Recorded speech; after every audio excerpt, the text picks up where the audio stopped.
Hi food lovers, it's Emily Neiswanger, your registered dietitian with Anywhere Nutrition, and today we are meal prepping or batch cooking zucchini noodles with pesto.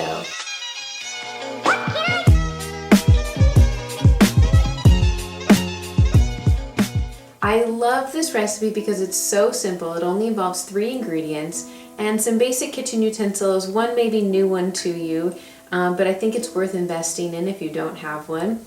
And I'm going to give you some shortcuts for how you can make this recipe go even faster. So this is a great one to meal prep for getting more vegetables in your day. It can be a side salad basically to what you're eating already, or it can be made as a main dish because it kind of is made into pasta noodles. So let's go ahead and get started. Let me tell you what we're cooking with. I have the recipe already up on my device.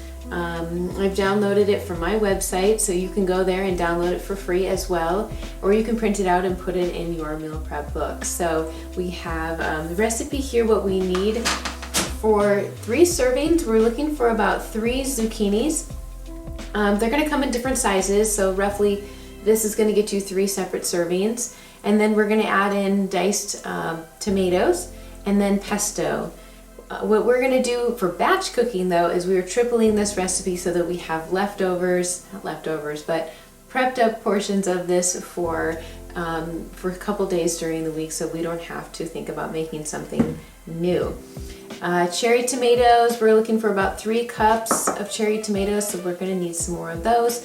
And then pesto. This is a homemade pesto that I made from carrot tops. You can make pesto from kale, from spinach, many other greens. This one is made with olive oil, carrot tops, garlic, and pine nuts. So if you don't have time to make your own pesto, I completely understand. When you go to the store and you look for one, flip everything over, check the ingredient list on the back. You're looking for one that only has olive oil in it as the main oil.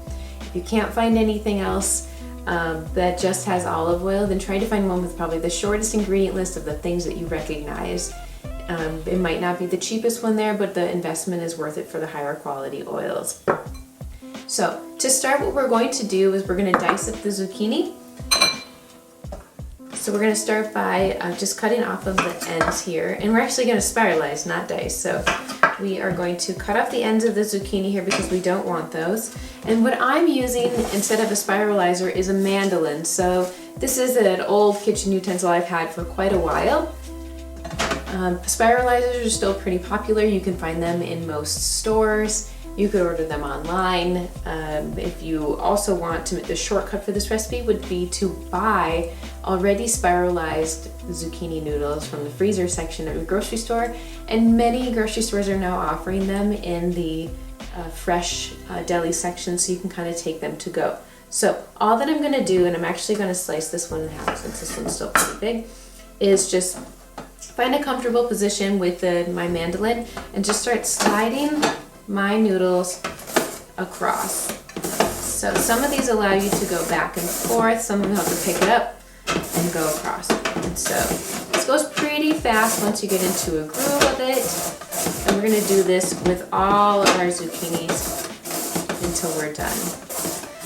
One thing I did last season when zucchinis were in season is I sliced up a bunch of these and froze them. And when I took them out of the freezer, all I had to do was just kind of drain the fluid because they're filled with water, and just pat them dry, and they were perfect for throwing into recipes. So this is what they're going to look like. They're nice and thin, but still a little crunchy. So the next step of what we would do, and I'm going to mix this all into a big bowl, is once we get through all of our zucchini, is put them together in this big bowl, and you can also work in smaller batches if you'd like, is start dicing up and adding some tomatoes. So I have here some cherry tomatoes. You could use larger aroma tomatoes or heirloom tomatoes if you like. You could just dice them up into smaller bite-sized pieces. So going and adding in some of the pre-sliced ones that I did. Mixing these in. These are just little cherry tomatoes, super simple. Again, and if you do like them whole, you can always throw them in whole. You don't have to dice them up. So we're going to continue this until all the tomatoes are added, and then we're going to add in our pesto. So We're going to start with each serving is about 3 tablespoons, but what I'm going to do is I'm going to mix in a couple tablespoons and just see kind of what it looks like. If you've never had pesto before, then you're probably going to want to start a little light and then taste test it to see what you think of it. If you've had pesto before, you probably know the more the better as far as flavor goes.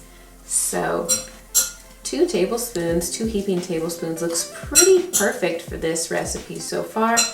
If you notice your pesto is a little too thick, it's not spreading well, then you could just pour a little bit of olive oil on top, and that would fix that. Other things that you could add to this recipe, you could add grated cheese. A grated Parmesan would be great, or a goat cheese. Feta would be nice. The one thing I would caution with that is if you're batch cooking this like I am, then you're probably going to want to wait to add the cheese until the day you're going to eat it. So portion this out on its own, and then on the day you're going to eat it, pack a little bit of the grated cheese on the side. You can also serve this with a protein, so you could serve a grilled chicken alongside this. You could serve it with shrimp. Smoked salmon would be delicious as a way to add more protein, especially if this is going to be your main meal.